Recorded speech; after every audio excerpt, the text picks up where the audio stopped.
preaching to you a very famous passage Hari ini saya akan berkhotbah kepada saudara satu perikop yang terkenal. taken from Matthew chapter 6. Diambil dari Matius pasal ke-6. I'd like to invite you to open your Bibles with me to Matthew chapter Dan 6. saya mengundang saudara untuk membuka Alkitab saudara kepada Matius pasal yang ke-6.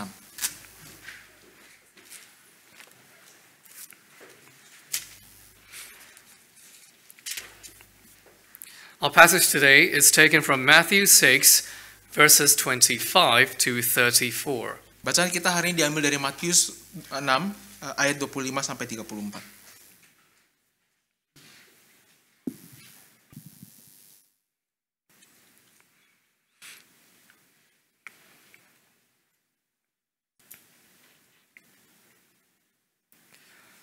If you have found it, I would like to invite Brother David to read for us in Indonesian. Matius 6 ayat 25 sampai 34. Penterjemah akan membacakannya bagi saudara sekalian. Hal kekhawatiran. Karena itu aku berkata kepadamu, janganlah khawatir akan hidupmu, akan apa yang hendak kamu makan atau minum, dan janganlah khawatir pula akan tubuhmu, akan apa yang hendak kamu pakai. Bukankah hidup itu lebih penting daripada makanan, dan tubuh itu lebih penting daripada pakaian? Pandanglah burung-burung di langit yang tidak menabur dan tidak menuai dan tidak mengumpulkan bekal dalam lumbung, namun diberi makan oleh Bapamu yang di sorga. Bukankah kamu jauh melebihi burung-burung itu? Siapakah di antara kamu yang karena kekhawatirannya dapat menambahkan sehasta saja pada jalan hidupnya? Mengapa kamu khawatir akan pakaian? Perhatikanlah bunga bakung di ladang yang tumbuh tanpa bekerja dan tanpa memintal. Namun aku berkata kepadamu, Salomo dalam segala kemegahannya pun tidak berpakaian seindah salah satu dari bunga itu. Jadi jika demikian Allah mendandani rumput di ladang yang hari ini ada dan besok dibuang ke dalam api, tidakkah ia akan terlebih lagi mendandani kamu, hai orang yang kurang percaya? Sebab itu janganlah kamu khawatir dan berkata, apakah yang akan kami makan, apakah yang akan kami minum, apakah yang akan kami pakai? Semua itu dicari bangsa-bangsa yang tidak mengenal Allah. Akan tetapi Bapamu yang di sorga tahu bahwa kamu memerlukan semuanya itu. Tetapi carilah dahulu kerajaan Allah dan kebenarannya, maka semuanya itu akan ditambahkan kepadamu. Sebab itu, janganlah kamu khawatir akan hari besok, karena hari besok mempunyai kesusahannya sendiri. Kesusahan sehari cukuplah untuk sehari. Amen. Amin. Let us pray. Mari kita berdoa. Our Father in heaven, Bapa kami yang di sorga, take away the worries in our hearts ambillah kecemasan di dalam hati kami, and fill it with your promise and with your love. dan penuhilah hati kami dengan janji dan kasih-Mu. Free us from the cares of this world Bebaskan kami dari kekhawatiran dunia ini, and fix our eyes upon your kingdom. dan tetapkanlah pandangan kami kepada kerajaan-Mu. May you speak kindly to us this morning. Kiranya Engkau bersabda kepada kami dengan lembut pagi ini. We pray in Jesus' name. Kami berdoa di dalam nama Yesus. Amen. Amin. Well, the Oxford Dictionary defines anxiety like this. Kamus Oxford mendefinisikan kekhawatiran seperti demikian. It is a feeling of worry about something with an uncertain outcome. Yaitu sebuah perasaan cemas akan sesuatu yang tidak tentu hasilnya. As we now arrive at Jesus' teaching on anxiety, Kita tiba hari ini pada pengajaran Yesus tentang kecemasan. I think there are a few things we need to admit first. Saya rasa ada beberapa hal yang perlu kita akui terlebih dahulu. Firstly, we are creatures prone to worrying. Yang pertama, bahwa kita adalah makhluk yang rentan untuk khawatir. If we're studying, we worry that our grades will not be good enough to get us the job we want. Jika kita bersekolah, sedang studi, maka kita khawatir nilai kita tidak cukup tinggi untuk mendapatkan pekerjaan yang kita inginkan. If we're working, we worry that we will be made redundant by our company. Jika kita bekerja, kita khawatir bahwa kita akan di-PHK oleh perusahaan tempat kita bekerja. If we're single, we worry that we may never enter into a marriage. Jika kita lajang, kita mungkin khawatir bahwa kita tidak akan pernah menikah. If we have a mortgage, we worry about interest rate hikes. Jika kita mempunyai KPR, kita mungkin khawatir bahwa suku bunga akan terus naik. And if we are of age, we worry that our declining health will mean more pain and suffering. Dan jika kita lanjut usianya, kita khawatir bahwa kesehatan kita yang menurun akan menimbulkan lebih banyak sakit, penyakit, dan penderitaan. and eventually bring us to our end. Dan pada akhirnya akan membawa kita pada akhirnya. No matter which stage of life we're in, Tidak peduli dalam fase hidup apa yang sedang kita jalani saat ini, and no matter how mature we think we are, dan tidak peduli betapapun kita merasa diri kita dewasa, life will always give us something to worry about. kehidupan akan terus memberikan hal-hal untuk kita khawatirkan. Secondly, our worries are often irrational. Yang kedua, kekhawatiran kita seringkali tidak bersifat rasional. All our worries can be summarized into two questions. Seluruh kekhawatiran kita bisa disarikan ke dalam dua pertanyaan. The first is, what if? Yang pertama adalah, bagaimana jika? And the second one is, but what if? Dan yang kedua adalah, tapi bagaimana kalau? Because worrying is not sensible, Karena kekhawatiran itu tidak masuk akal, the anxious person will reject any sensible answer. seorang yang khawatir akan menolak jawaban apapun yang masuk akal. The person who repeats the question, but what if, refuses to be consoled or reasoned with. Orang-orang yang terus mendengungkan pertanyaan, tapi bagaimana dengan hal ini dan hal itu, akan terus menolak untuk ditenangkan dan untuk diajak bernalar. Thirdly, we often seek the wrong cure for our anxiety. Dan yang ketiga, kita sering kali mencari jawaban yang salah terhadap kekhawatiran kita. Sometimes we think we can cure our anxiety by minimizing the probability of bad things happening. Terkadang kita menyangka bahwa kita bisa menyembuhkan kekhawatiran kita dengan memperkecil kemungkinan hal-hal buruk terjadi kepada kita. But anxiety is never about probability. Tetapi kekhawatiran itu tidak pernah tentang seberapa mungkin hal tersebut terjadi. Another wrong cure for anxiety is to prepare ourselves for future possibilities we can predict. Cara kedua yang lain yang kita coba untuk menyembuhkan kekhawatiran kita adalah untuk mempersiapkan diri kita akan hal-hal yang mungkin terjadi di masa depan yang dapat kita duga. However, possibilities are always one step ahead of preparations, isn't it? Akan tetapi kemungkinan itu selalu satu langkah lebih depan daripada apa yang dapat kita siapkan, bukan? I think this feeling is most obvious when we're packing for a long vacation. Saya kira perasaan ini paling terasa ketika kita sedang mempersiapkan barang-barang bawaan ketika kita ingin berlibur. To pack for what you need and what you may need is two very different concepts. Untuk menyiapkan barang-barang dan memasukkan ke dalam bagasi hal-hal yang saudara akan butuhkan dan hal-hal yang saudara mungkin akan butuhkan adalah dua hal yang sangat berbeda. Growing up, my mom always taught me this. Ketika saya tumbuh besar, ibu saya selalu mengajari saya hal ini. Bring an extra underwear for a very specific emergency. Bawa lebih banyak celana dalam untuk hal-hal darurat yang sangat khusus. And as an anxious teenager, I would bring two. Dan sebagai seorang remaja yang penuh dengan kekhawatiran, saya akan bawa dua. Just in case the same emergency happens twice. Seandainya keadaan darurat tersebut terjadi dua kali. I think it's wisdom to consider the future. Saya kira adalah sebuah kebijaksanaan untuk memikirkan masa depan. And it's a greater wisdom to do so without worrying. Dan sebuah kebijaksanaan yang lebih besar lagi untuk melakukan hal tersebut tanpa khawatir. When we look at the Bible, we find that it provides great comfort for the anxious heart. Ketika kita melihat kepada Alkitab, ia memberikan kepada kita banyak kelegaan besar untuk hati yang khawatir. The Bible always assumes that we will be anxious. Alkitab selalu mengasumsikan bahwa kita akan menjadi cemas. The simple phrase, I am afraid, is repeated many times in the book of Psalms alone. Kalimat saya takut itu diulang berkali-kali di dalam kitab Mazmur saja. For example, in Psalm 56, the psalmist says, Sebagai contoh, Mazmur 56, sang pemazmur berkata demikian. When I am afraid, I put my trust in you. Waktu aku takut, aku ini percaya kepadamu. And in Psalm 34, Dan di dalam Mazmur 34, I sought the Lord, and he answered me and saved me from all my fears. aku telah mencari Tuhan, lalu ia menjawab aku dan melepaskan aku dari segala kegentaranku. However, there is another phrase that is repeated even more times in the Bible. Akan tetapi ada satu frase lagi yang diulang lebih banyak lagi di dalam Alkitab. Fear not. Jangan takut. God addresses us in our anxieties. Allah mendatangi kita di dalam kekhawatiran kita. And he reassures his love for us. Dan Ia meyakinkan kita akan kasih-Nya kepada kita. In Isaiah 41, God says, Di dalam Yesaya 41 Allah berkata, "Fear not, for I am with you. Be not dismayed, for I am your God. I will strengthen you. I will help you. I will hold you up with my righteous right hand." Janganlah takut sebab aku menyertai engkau. Janganlah bimbang sebab aku ini Allahmu. Aku akan meneguhkan, bahkan akan menolong engkau.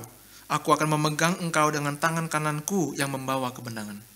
God knows that our anxiety is not a head problem, but a heart problem. Allah tahu bahwa kekhawatiran kita itu bukanlah masalah otak tetapi masalah hati. So God responds to our anxiety by speaking to our heart. Jadi Allah meresponi kekhawatiran kita dengan berbicara langsung ke hati kita. When it comes to our fears and worries, Ketika kita berbicara tentang kekhawatiran dan ketakutan kita, God's language is always so delicate. bahasa yang Allah gunakan selalu begitu lembut. He speaks as a father would to his children. Ia berbicara seperti seorang ayah berbicara kepada anaknya. He wants us to know his strength. Ia ingin kita tahu kekuatannya. He invites us to depend on him. Ia mengundang kita untuk bersandar kepadanya. God also knows that our anxiety is not a probability problem. Allah pun tahu bahwa kekhawatiran kita itu bukan masalah kemungkinan. Our worries won't go away just because it is less likely to happen. Ketakutan-ketakutan kita tidak akan pergi begitu saja hanya karena kita tahu bahwa hal tersebut kecil kemungkinan terjadi. What we need is certainty amid all uncertainties. Yang kita butuhkan adalah kepastian di tengah-tengah ketidakpastian. So God responds to our anxiety with declarations of absolute certainty. Maka Allah meresponi kekhawatiran kita dengan pernyataan-pernyataan yang teguh pasti.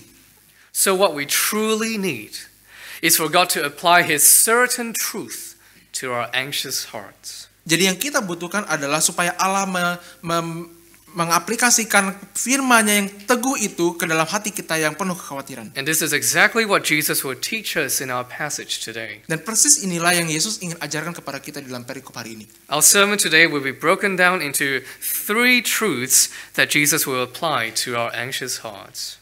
Khotbah kita hari ini akan dibagi menjadi 3 bagian, 3 kebenaran yang Yesus ingin ajarkan kepada kita untuk hati kita yang cemas.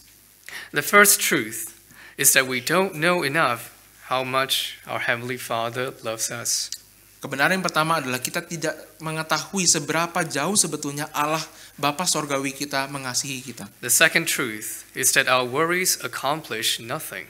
Dan kebenaran yang kedua adalah bahwa kekhawatiran kita tidak mencapai apapun saja. The third truth is that we are called to seek God's kingdom. Dan kebenaran yang ketiga yaitu bahwa kita dipanggil untuk mencari kerajaan Allah. Let us now look at the first truth. Mari kita melihat kebenaran yang pertama. We don't know enough how much our Heavenly Father loves us. Kita tidak tahu seberapa besar Bapa Sorgawi mengasihi kita. Verse 26 says, Ayat 26 mengatakan, "Look at the birds of the air. They neither sow nor reap nor gather into barns, and yet our Heavenly Father feeds them. Are you not of more value than they?" Pandanglah burung-burung di langit yang tidak menabur dan tidak menuai dan tidak mengumpulkan bekal dalam lumbung, namun diberi makan oleh Bapamu yang di sorga. Bukankah kamu jauh melebihi burung-burung itu? The one word I would like to highlight in this verse is value. Satu kata yang ingin saya tekankan dari ayat ini adalah berharga. It is something that we Reformed Christians don't usually talk about. Ini adalah satu kata yang kita sebagai orang-orang Kristen Reform jarang kita bahas. We never want to approach God with a self-centered mentality. Kita tidak mau menghampiri Allah dengan mentalitas cara berpikir yang berpusat kepada diri sendiri. And we know that we are unworthy sinners who do not deserve God's grace at all. Dan kita tahu bahwa kita adalah para pendosa yang tidak layak untuk menerima anugerah Allah sama sekali. All these are true and good. Semua hal ini adalah benar dan baik. Yet at the same time, it is fully biblical that our God sees us to be very valuable in His sight. Tetapi juga benar adanya bagi kita untuk melihat bahwa kita berharga, sangat berharga di matanya. Well, Max Lucado is perhaps the most celebrated Christian author who writes Christian storybooks. Max Lucado mungkin adalah seorang penulis Kristen yang sangat terkenal, yang sangat dikagumi banyak orang, yang menulis banyak buku-buku anak-anak. He wrote two very famous books which I have read in my childhood. Ia menulis dua buku yang sangat terkenal yang setelah saya baca di masa kecil saya. In my opinion, one of them is good, the other one not so much. Dan menurut saya salah satunya itu sangat baik dan tetapi yang satunya lagi tidak terlalu baik. The good one is titled, You Are Mine. Yang baik itu diberi judul Engkau adalah milikku, you are mine. The moral value of the story is that we should not define our value based on the world's standards. Pesan moral yang diajarkan dari cerita itu adalah supaya kita tidak mendefinisikan nilai diri kita berdasarkan apa yang dunia katakan. It's not about what we have, Bukan tentang apa yang kita miliki, it's not about what we have achieved, bukan tentang apa yang kita telah capai, and it's not even about what we are. dan bahkan juga bukan tentang siapa diri kita. Instead, our value is defined by who we belong to and how He loves us. Alih-alih nilai diri kita ditentukan oleh kita itu milik siapa dan bagaimana ia telah mengasihi kita. The other storybook that's not so good is titled, You Are Special. Dan buku cerita yang lain yang tidak terlalu bagus menurut saya diberi judul Engkau begitu spesial, you are special.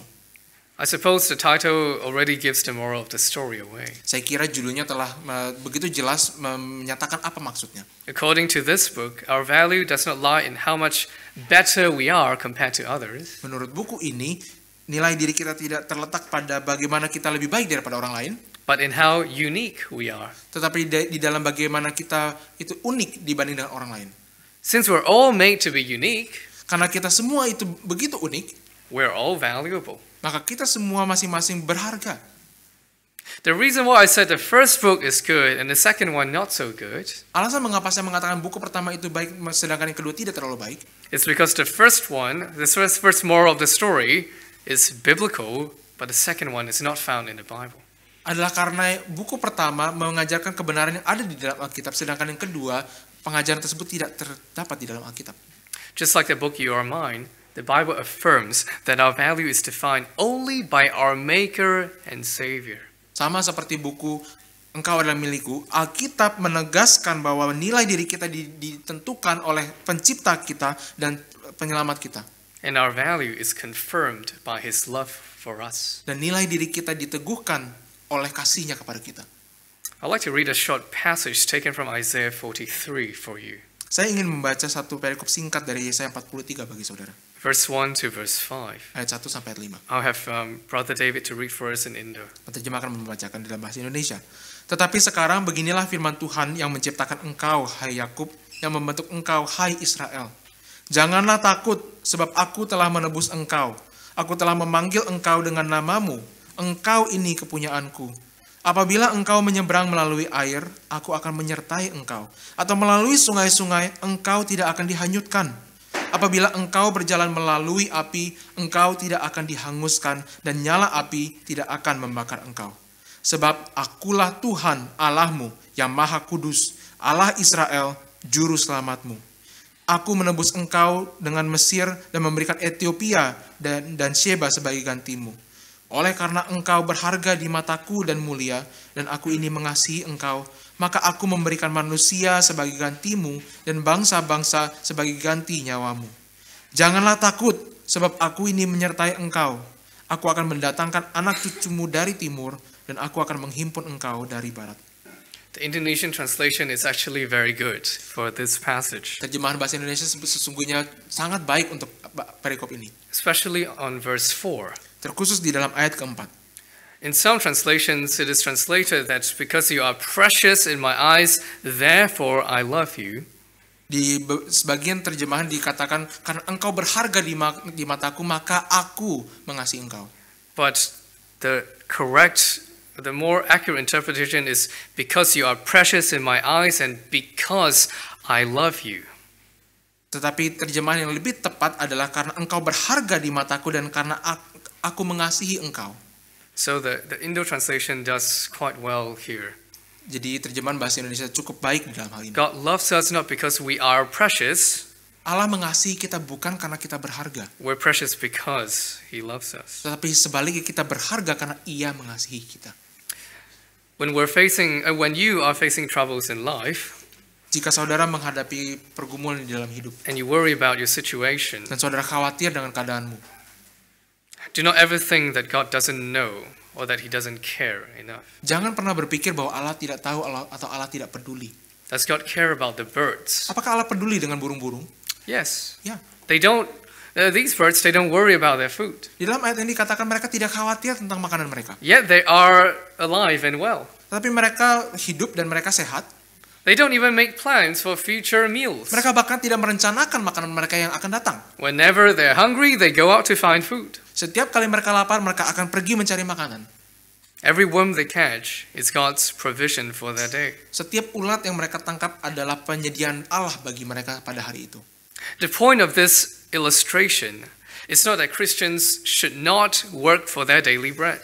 Poin dari ilustrasi ini bukanlah bahwa orang Kristen tidak seharusnya bekerja untuk kehidupan sehari-hari mereka, But they should not worry about it. tetapi bahwa mereka tidak seharusnya mengkhawatirkan hal tersebut. If God cares about the birds to provide for them, Jika Allah mempedulikan burung-burung di udara dan menyediakan kebutuhan mereka, how much more will He care for us and provide for us? betapa lebihnya lagi Ia peduli dengan kita dan menyediakan kebutuhan kita. God did not make Himself the father of birds, Allah tidak menjadikan dirinya bapa bagi para burung, but He has made us His children. tapi Ia telah menjadikan kita anak-anaknya. Charles Spurgeon said, Charles Spurgeon mengatakan, "He who counts the stars and calls them by their names is in no danger of forgetting his own children."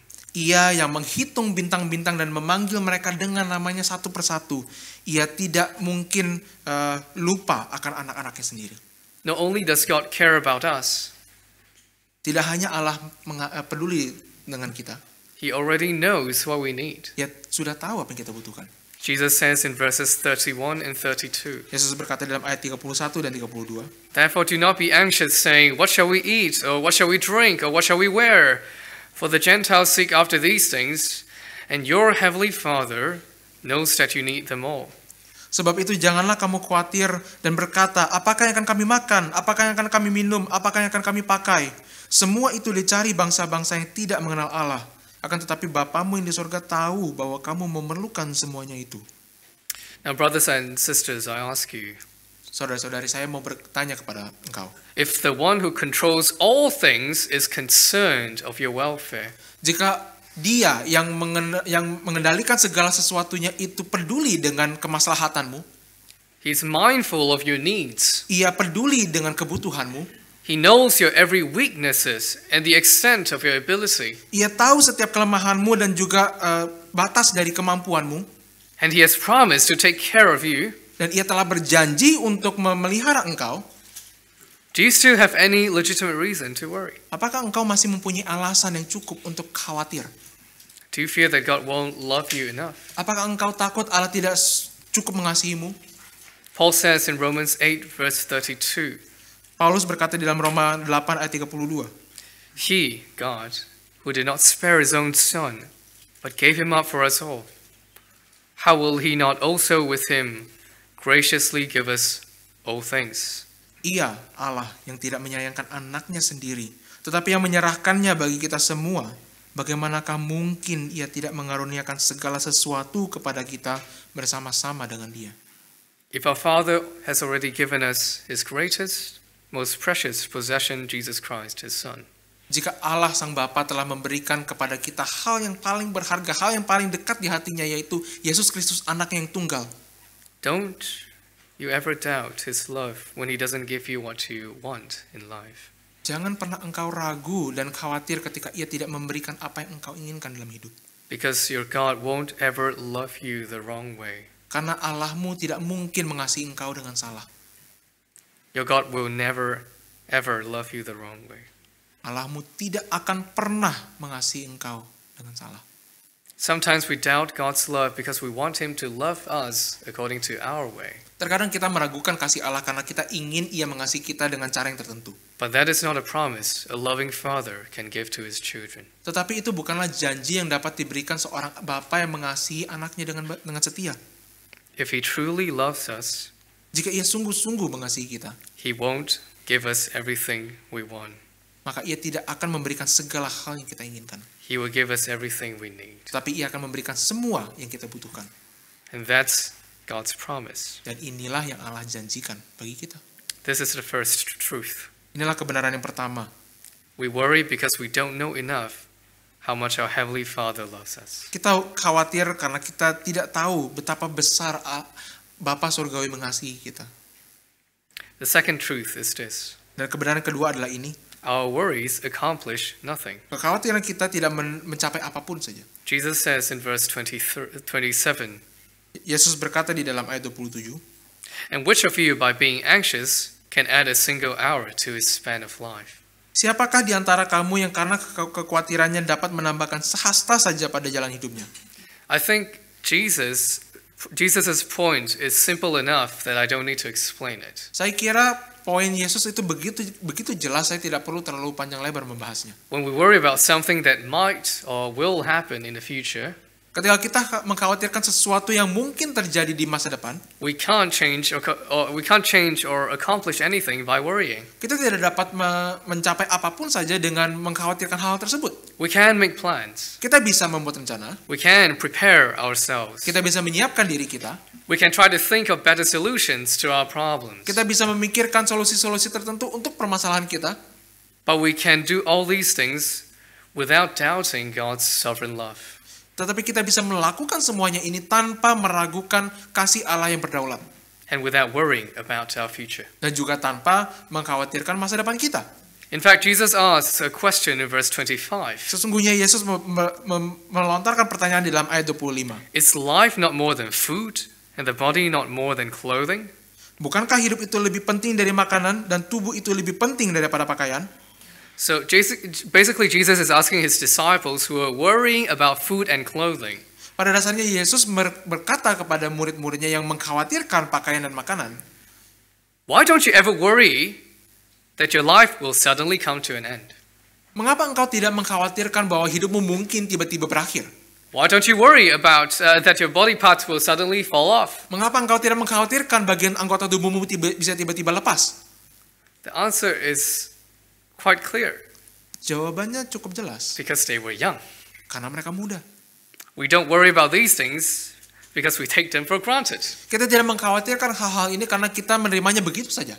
We worry that we don't have enough money for tomorrow, Kita khawatir bahwa kita tidak punya cukup uang untuk hari esok, but we don't ever worry if we will live to tomorrow to worry about tomorrow. tetapi kita tidak pernah mengkhawatirkan apakah kita bisa hidup cukup panjang untuk melihat hari esok sehingga kita bisa mengkhawatirkan hari esok.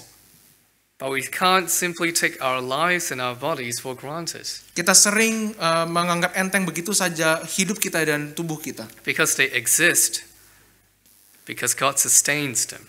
tetapi hidup kita bisa ada sesungguhnya hanya karena Allah menopangnya. If we haven't been worrying about life Jika kita tidak mengkhawatirkan hidup kita, and we're still alive and kicking, dan sekarang kita masih hidup dan kita masih segar bugar, does it not prove that our worries accomplish nothing? bukankah itu adalah bukti bahwa kekhawatiran kita tidak mencapai apa-apa? Or will you now begin to worry about your life also and still accomplish nothing? Ataukah sekarang saudara akan mulai mengkhawatirkan hidup saudara dan tetap tidak mencapai apa-apa? So why do we still worry? Jadi mengapa kita masih khawatir? Because the reality is we're not trying to accomplish anything by worrying. Karena realitanya adalah bahwa kita tidak sedang mencoba mencapai apapun saja dengan kita menjadi khawatir. It's just an emotional response. Tapi ini adalah sebuah respon emosi. It's just a fearful feeling. Ini adalah sebuah perasaan takut. It's like facing a tsunami when there's nowhere safe to run to. Seperti perasaan menghadapi tsunami tetapi kita tidak tahu harus lari kemana. Sometimes we worry not for possible futures, Terkadang kita mengkhawatirkan bukan karena apa yang mungkin terjadi di masa depan, but for the inevitable future that we know we're not ready to face. tetapi kita khawatirkan hal-hal yang kita tahu pasti akan terjadi di masa depan dan kita tahu pasti juga kita tidak siap menghadapinya. When we know that the waves are coming Ketika kita tahu bahwa gelombang itu akan datang and they will soon reach us, dan ia akan segera sampai ke tempat kita, can we really stop ourselves from worrying? apakah kita sungguh-sungguh bisa berhenti khawatir? How should we relate to a future problem that we don't think we can overcome? Bagaimana kita seharusnya memikirkan masalah di masa depan yang kita tahu kita tidak bisa menanganinya? Interestingly, Jesus tells us that it's not our job to worry about the future. Dan menariknya, Yesus berkata kepada kita bahwa bukan bagian kita untuk mengkhawatirkan hari esok. He says in verse 24, Ia berkata di dalam ayat 24, "Therefore do not be anxious about tomorrow, for tomorrow will be anxious for itself. Sufficient for the day is its own trouble." sebab itu janganlah kamu khawatir akan hari besok, karena hari besok mempunyai kesusahannya sendiri. Kesusahan sehari cukuplah untuk sehari. The truth is God's grace is always enough for each day. Kebenaran yang benar adalah bahwa anugerah Allah itu selalu cukup untuk setiap hari. And tomorrow's grace will also be enough for tomorrow. Dan anugerah hari esok itu akan cukup juga untuk permasalahan hari esok. But before tomorrow comes, it's usually hard for us to believe it today. Tetapi sebelum hari esok datang, kita seringkali sulit mempercayainya hari ini. How is God's grace always enough? Bagaimana mungkin anugerah Allah itu cukup? To answer this question, I would like to explain God's grace in greater detail. Untuk menjawab hal ini, saya ingin menjabarkan anugerah Allah dengan lebih detail. God's grace has three characteristics. Anugerah Allah mempunyai 3 karakteristik, It is dynamic, unquantifiable, and sufficient. yaitu dinamis, tak terhitung, dan cukup. God gives daily grace to our daily trials. Allah memberikan anugerah harian untuk cobaan harian. And this grace is not a kind of static grace, but a dynamic grace. Dan anugerah ini bukanlah semacam anugerah yang statis, tetapi anugerah yang dinamis. To think of God's grace as something static is like going to the petrol station. Memikirkan anugerah Allah itu sebagai sesuatu yang statis itu seperti kita pergi ke pom bensin. When your car runs out of fuel, you go to the petrol station to fill it up. Ketika mobilmu habisan bensin, kau pergi ke pom bensin untuk mengisinya. And when the car runs out of fuel again, you go back to the petrol station and you fill it up again. Dan ketika bensinnya habis lagi, engkau kembali lagi ke pom bensin dan mengisinya kembali.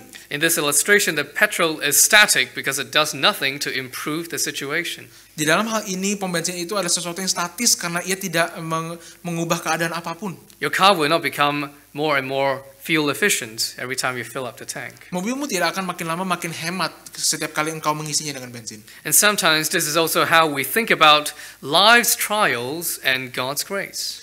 Dan terkadang hal ini demikian juga kita memikirkan pergumulan hidup kita dan juga anugerah Allah. When one portion of trial comes into our lives, Ketika ada satu bagian pencobaan datang ke dalam hidup kita, we want to cancel it out with one portion of grace. kita ingin menetralkannya dengan satu bagian dari anugerah Allah. But this is not how the Bible describes grace. Tetapi Alkitab tidak menggambarkan anugerah seperti demikian. Because grace is not applied to our trials, grace is applied to us. Karena anugerah itu tidak diaplikasikan kepada pencobaan kita, tapi diberikan kepada kita. Instead, the Bible describes God's grace as a refiner's fire. Sebaliknya, Alkitab menggambarkan anugerah Allah sebagai api yang menyucikan. Every time the gold bar is put into the furnace once again, Setiap kali emas batangan itu dimasukkan ke dalam perapian, the fire refines it so that it becomes stronger than before. maka api itu akan memurnikannya sehingga ia menjadi lebih kuat dari sebelumnya. In the same way, when trials come to us in life, it is not always the case that God will take us out of the fiery trial. Dengan cara yang sama, setiap kali pencobaan datang ke dalam hidup kita, maka Allah tidak selalu akan menarik kita keluar dari api pencobaan. But it's certainly always the case that His grace will refine us in trials. Tetapi tentu selalu terjadi bahwa anugerahnya akan memurnikan kita di dalam pencobaan tersebut. God applies His grace to us in trials by amplifying the voice of the Holy Spirit, speaking to us through the Scripture. Allah memberikan anugerahnya kepada kita di dalam pencobaan dengan membesarkan suara Roh Kudus yang berbicara kepada kita melalui Alkitab. So that when Satan tempts us to despair, Maka setiap kali setan menggoda kita untuk putus asa, we have the right answer to give him. kita mempunyai jawaban yang benar untuk membalasnya.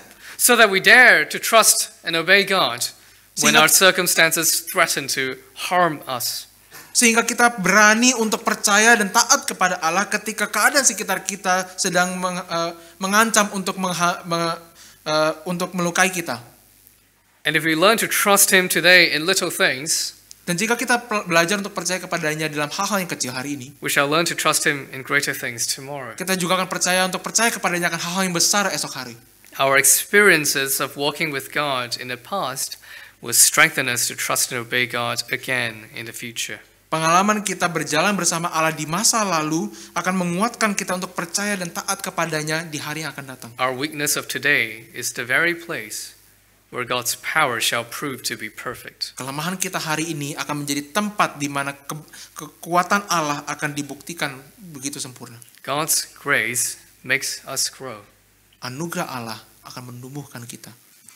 If we think of God's grace as a static resource, Jika engkau berpikir bahwa anugerah Allah itu sebuah hal yang statis, it will likely cause us to worry about our future. maka saudara mungkin akan khawatir dengan masa depan. Because we would tend to ask God for more grace when no more can be given. Karena kita akan cenderung meminta kepada Allah untuk memberi lebih banyak anugerah ketika sesungguhnya tidak ada yang bisa lebih lagi diberikan kepada saudara. We might say to ourselves, Kita mungkin berkata kepada diri kita sendiri, if I already need so much grace today for relatively small trials, jika saya sekarang ini saja sudah memerlukan begitu banyak anugerah untuk pencobaan demikian kecil, how will I ever survive if a big trial comes? bagaimana mungkin saya bisa bertahan ketika pencobaan yang lebih besar datang? If I'm already this devastated to face my illness, Jika saya sekarang sudah demikian hancur menghadapi sakit penyakit saat ini, how could I ever face my death? bagaimana mungkin saya sanggup menghadapi kematian? If I'm already struggling so much in singleness now, Jika saya sudah bergumul begitu berat dengan kelajangan saya saat ini, how much more will I struggle when I get older? bagaimana mungkin saya bisa tahan ketika saya bergumul dengan masa tua saya? God, give me more grace. Allah, berikanlah saya lebih banyak anugerah. But the reality is this: Tapi realitanya adalah ini. God's grace is already sufficient for us. Anugerah Allah sudah cukup bagi kita. He has given us Christ, the perfect sacrifice. Ia telah memberikan Kristus, korban yang sempurna itu. And no more sacrifice shall be made. Dan tidak perlu lagi ada korban yang lain yang perlu diberikan bagi kita. He has given us His perfect word in the Bible. Ia telah memberikan firman yang sempurna di dalam Alkitab. And no more shall be said. Dan tidak ada lagi yang perlu ditambahkan. He has given us His Holy Spirit to be with us. Ia telah memberikan rohnya yang kudus bersama dengan kita. And no greater comfort shall be given. Dan tidak akan ada pertolongan lain yang lebih besar yang akan diberikan kepada kita. And He has given us the church, Dan ia telah memberikan kita gereja, in which we sanctify one another. yang di dalamnya kita saling menguduskan satu sama lain. And no other holy institution shall be established. Dan tidak ada institusi kudus yang lain yang akan didirikan. If our anxious soul cries out, Jika jiwa kita yang khawatir berseru, God, I need more grace. Allah, aku memerlukan anugerah lebih lagi. My brothers and sisters, no more shall be given. Saudara-saudariku, tidak akan diberikan hal yang lain yang lebih lagi dari yang sudah diberikan. And if we should ask, then how could I face tomorrow? Dan jika saudara bertanya, jadi bagaimana saya bisa menghadapi hari esok? God would say, you need no more than what you have been given. Allah akan berkata, engkau tidak memerlukan lebih dari apa yang telah engkau terima. We don't need growing grace to meet growing trials. Kita tidak memerlukan anugerah yang bertumbuh ketika kita menghadapi pencobaan yang bertumbuh. We need grace to grow us in trials. Tapi kita memerlukan anugerah yang akan menumbuhkan kita di dalam pencobaan. This reminds me of a beautiful song titled, Yet Not I, But Through Christ in Me. Hal ini mengingatkan saya akan satu lagu yang begitu indah yang diberi judul Tetapi Bukan Saya Melainkan Melalui Kristus yang di dalamku. The song begins with a wonderful proclamation that Jesus is sufficient for me. Lagu ini dimulai dengan satu proklamasi yang tegas bahwa Yesus itu cukup bagiku. It says, what gift of grace is Jesus my Redeemer? Ia mengatakan, oh betapa besar pemberian anugerah Allah yaitu Yesus penebusku. There is no more for heaven now to give. Tidak ada lagi yang dapat diberikan sorga bagiku. He is my joy, my righteousness and freedom. Ia adalah sukacitaku, kebenaranku dan kebebasanku. My steadfast love, my deep and boundless peace. Kasih yang teguh bagiku dan damai sejahtera yang dalam dan tidak tergoncangkan. So God's grace is dynamic. Jadi anugerah Allah itu dinamis. It comes to us to shape us through trials, Ia datang kepada kita untuk membentuk kita melalui pencobaan. so that we shall rise again each morning to be stronger in Him. Sehingga besok kita bisa bangun lagi lebih kuat di dalam Dia. Every day we shall know and experience God more. Setiap hari kita bisa mengalami Allah dan mengenal Allah lebih lagi. We find more peace in God even when challenges grow greater. Kita bisa mendapati damai yang lebih besar di dalam Allah meskipun tantangan hidup kita lebih besar.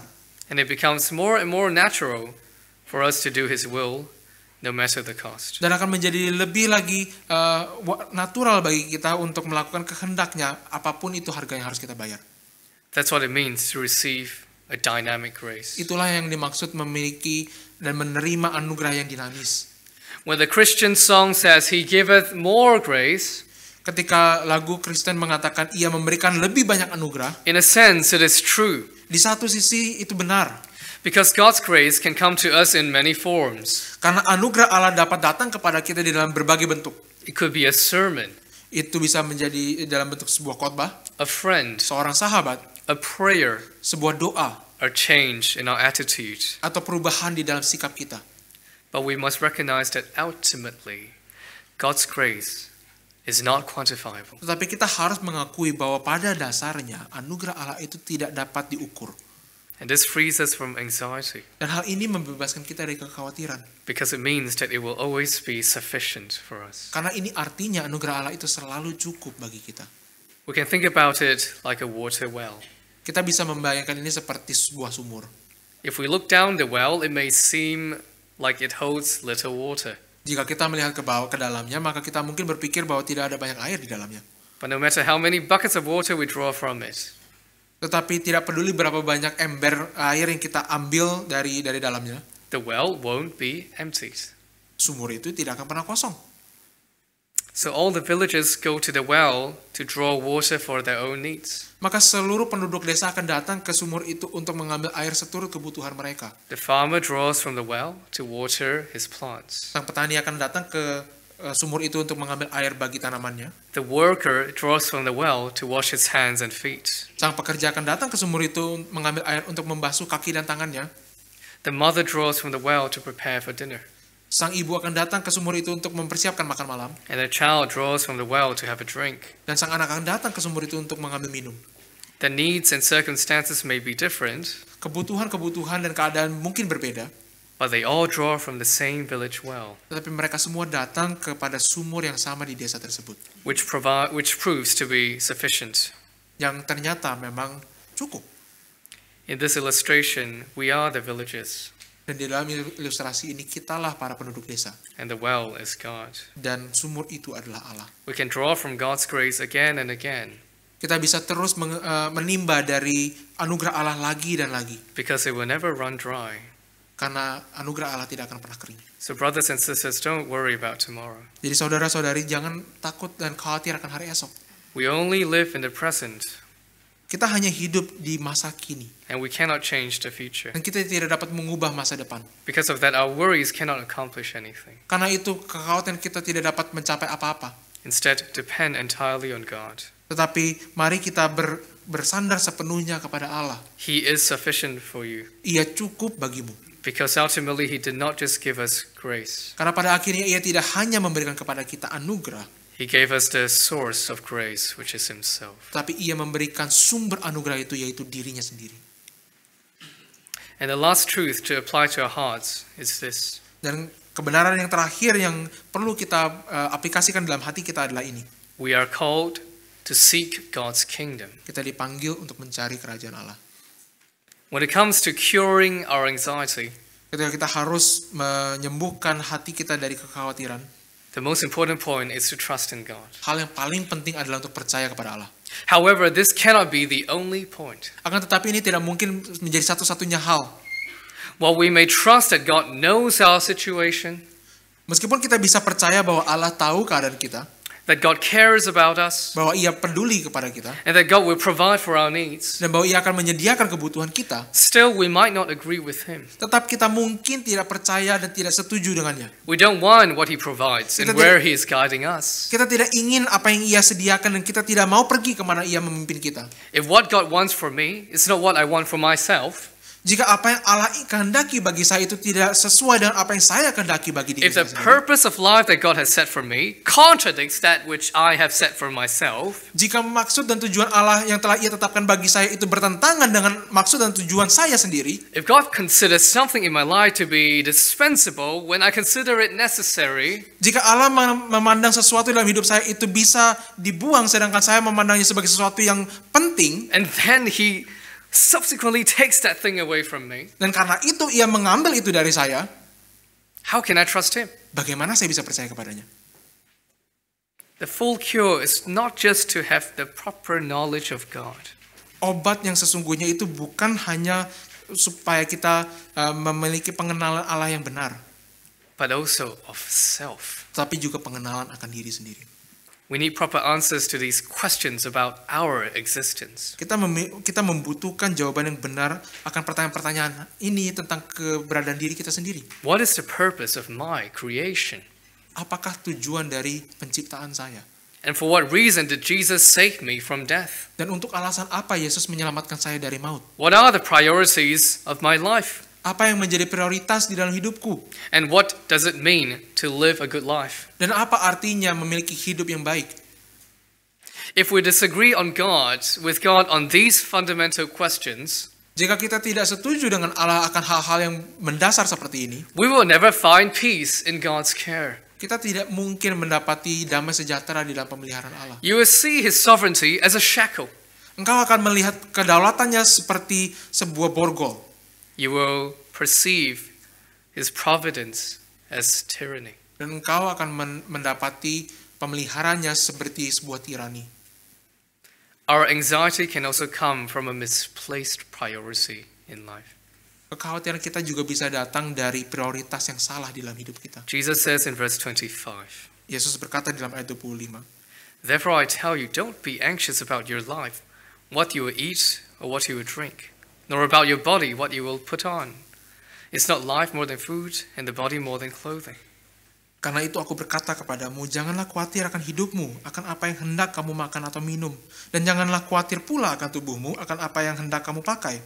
Bukankah hidup itu lebih penting daripada makanan, dan tubuh itu lebih penting daripada pakaian? What we worry about is usually the circumstances and possessions we have in this life. Yang kita khawatirkan seringkali adalah keadaan dan hal-hal yang kita miliki dalam hidup ini. We worry about how we will get food and water and clothing. Kita mengkhawatirkan bagaimana kita akan makan, bagaimana kita akan minum dan berpakaian. But does it mean we will stop worrying once we get them? Tapi apakah ini artinya kita akan berhenti khawatir ketika kita mencapai semuanya itu? No. Tidak. Once we get food, we worry if we will get good food. Setelah kita mendapatkan makanan, kita khawatir apakah kita akan mendapat makanan yang baik. Once we get clothes, we worry if we will get good clothes. Ketika kita mendapat pakaian, kita khawatir apakah pakaian tersebut pakaian yang baik. Jesus already assumes that our worries will not end just because our needs are met. Yesus sudah mengasumsikan bahwa kekhawatiran kita tidak serta-merta berhenti ketika kebutuhan kita telah terpenuhi. He describes our worry about food and drinks as a dilemma between choices. Ia menggambarkan kekhawatiran kita tentang makanan dan pakaian sebagai sebuah dilema dari berbagai pilihan. He says, don't be anxious about what you will eat or drink. Ia berkata, jangan engkau khawatir akan apa yang akan engkau makan dan akan engkau minum. And he also describes our worry about clothing as a craving for social status. Dan ia juga menggambarkan kekhawatiran kita akan pakaian sebagai sebuah pencarian status sosial. He says in verses 28 and 29, Ia berkata di dalam ayat 28 dan 29. "Why are you anxious about clothing? Consider the lilies of the field, how they grow. They neither toil nor spin, yet I tell you, even Solomon in all his glory was not arrayed like one of these." Dan mengapakah kamu khawatir akan pakaian? Perhatikanlah bunga bakung di ladang yang tumbuh tanpa bekerja dan tanpa memintal. Namun aku berkata kepadamu, Salomo dalam segala kemegahannya pun tidak berpakaian seindah salah satu dari bunga itu. Why did Jesus compare King Solomon to the wild lily plants? Mengapakah Yesus membandingkan Raja Salomo dengan bunga bakung di padang? Because Jesus knew that the people wanted to be dressed like the wealthy King Solomon. Karena Yesus tahu orang-orang itu ingin berpakaian dengan baik seperti Raja Salomo yang kaya itu. And since they could not achieve this great ambition, they worry. Dan karena mereka tahu mereka tidak dapat mencapai ambisi yang besar itu, mereka khawatir. Good food and good clothes represent two things we worry about in life. Pakaian yang baik dan makanan yang baik melambangkan dua hal yang kita khawatirkan dalam hidup. beyond just securing our necessities. yang melampaui dari hanya mencukupi kebutuhan kita. Good food is a symbol of comfort, Makanan yang baik melambangkan kenyamanan, while good clothes are a symbol of honor. sementara pakaian yang baik melambangkan kehormatan. Notice that there is a connecting word at the beginning of verse 25. Perhatikan bahwa ada satu kata yang menghubungkan satu kata penghubung yang memulai ayat 25. Therefore. Karena itu. This is the word that connects our anxiety with what Jesus had said previously. Ini adalah kata yang mengkaitkan kekhawatiran kita dengan apa yang Yesus telah katakan sebelumnya. What did Jesus say in the previous passage? Apa yang Yesus katakan di dalam pasal bagian sebelumnya? In verse 19, don't lay up for yourselves treasures on earth. Ya, dalam ayat 19 dikatakan, jangan kamu mengumpulkan harta di bumi. And verse 21, for where your treasure is, there your heart will be also. Dan ayat 21, karena di mana hartamu berada, di situ juga hatimu berada. So when Jesus says to us, do not be anxious, Jadi ketika Yesus mengatakan jangan engkau khawatir, it is not just a word of comfort. ini bukan hanya sekedar perkataan yang menenangkan, It is also a divine command. tetapi juga adalah perintah ilahi. Do not be anxious about the things of this world. Janganlah kamu khawatir dengan hal-hal di dunia ini. They are not your treasure. Mereka ini bukanlah hartamu. And this command is made even clearer in verse 33. Dan perintah ini dibuat lebih jelas lagi di dalam ayat 33. Jesus says, but seek first the kingdom of God and his righteousness. Yesus berkata, tetapi carilah dahulu kerajaan Allah dan kebenarannya. What does it mean to seek God's kingdom and his righteousness? Apakah artinya mencari dahulu kehendak kerajaan Allah dan kehendaknya? It means to live a life of obedience to God. Itu artinya menghidupi hidup yang taat kepada Allah. It means to prioritize Christ above anything else we have in life. Itu artinya memprioritaskan Kristus di atas segala sesuatu yang kita miliki dalam hidup ini. It means to make God the only thing we will never let go of. Itu artinya menjadikan Allah satu-satunya hal yang tidak akan kita lepaskan dalam hidup ini. But if we only care about God's kingdom, who is going to care about us? Tetapi jika kita mempedulikan kerajaan Allah, siapa yang akan mempedulikan kita? The answer is God. Jawabannya adalah Allah.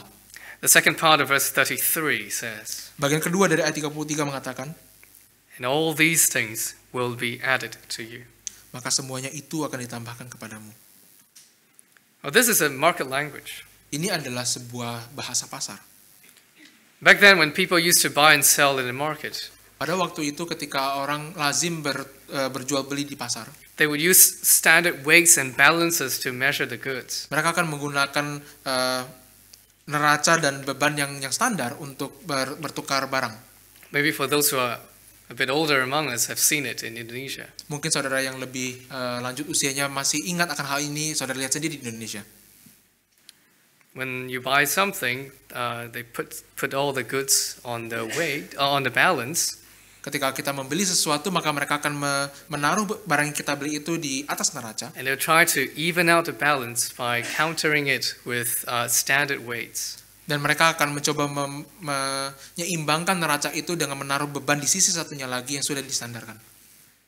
A good seller would make sure that the balance evens out perfectly. Seorang penjual yang baik akan memastikan bahwa neraca itu benar-benar seimbang. But a kind seller would first let the measure balance out and then add a little more on top of it to tip the balance. Tetapi semacam penjual mungkin akan pertama memastikan bahwa neraca itu seimbang, kemudian akan menambahkan sesuatu supaya neraca itu sedikit miring. To make sure that you get enough of what you need. Untuk meyakinkan saudara bahwa saudara, untuk memastikan bahwa saudara akan mendapati cukup dari yang saudara butuhkan. And Jesus uses this language to describe God's care for us. Dan Yesus menggunakan bahasa ini untuk menggambarkan pemeliharaan Allah buat kita. Even though it might not look like it from our perspective, Meskipun tidak tampak seperti demikian dari sudut pandang kita, God promises that He will give us abundantly according to His grace. tetapi Allah menjanjikan kita bahwa Ia akan memberikan dengan berlimpah seturut dengan anugerahnya. Hudson Taylor, a missionary to China, once said, Hudson Taylor, seorang misionari ke Cina, pernah berkata, I'm no longer anxious about anything, aku tidak lagi khawatir akan apapun, as I realize the Lord is able to carry out His will, karena saya menyadari bahwa Tuhan sanggup mengerjakan kehendaknya, and His will is mine. dan kehendaknya adalah milikku. It makes no matter where He puts me or how. Tidak jadi soal bagi saya di mana Ia menempatkan saya atau bagaimana caranya. That is rather for Him to consider than for me. Hal itu adalah baginya untuk Ia pertimbangkan dan bukan bagi saya. For in the easiest positions, He must give me His grace. Karena di dalam bagian yang paling mudah Ia harus memberikan anugerahnya kepadaku. And even in the most difficult, His grace is sufficient. Dan bahkan di dalam keadaan yang paling sulit anugerahnya pun cukup. May we grow in the knowledge of God's love for us, Biarlah kita bertumbuh di dalam pengenalan akan kasih Allah kepada kita. so that we can say, along with all these saints, Sehingga kita dapat berkata bersama dengan orang-orang kudus ini. God is enough for me. Allah itu cukup bagiku. Amen. Amin. Let us pray. Mari kita berdoa.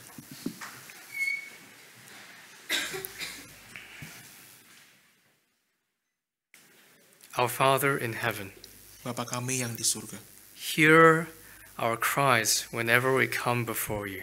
dengarlah seruan kami setiap kali kami datang menghampirimu. Take care of us when we're anxious. Peliharalah kami ketika kami khawatir. Speak to us once again in your comforting voice. Berbicaralah kepada kami sekali lagi di dalam suaramu yang menenangkan. Remind us of the things that we so often forget, Ingatkanlah kami kembali hal-hal yang kami sering lupa. and let us place our trust in you, Dan biarlah kami menaruh percaya kami di dalam Engkau. not in possessions, Bukan di dalam harta kami. not in preparations, Bukan di dalam persiapan kami. not even in ourselves. Bahkan bukan di dalam diri kami. So, O Lord, lead us into the uncertain tomorrow, Jadi ya Tuhan, pimpinlah kami di dalam masa depan yang tidak menentu. because we know that your care is certain. Karena kami tahu bahwa pemeliharaanmu itu teguh. We pray in the name of your Son, Jesus Christ. Kami berdoa di dalam nama anakmu, Yesus Kristus. Amen. Amin.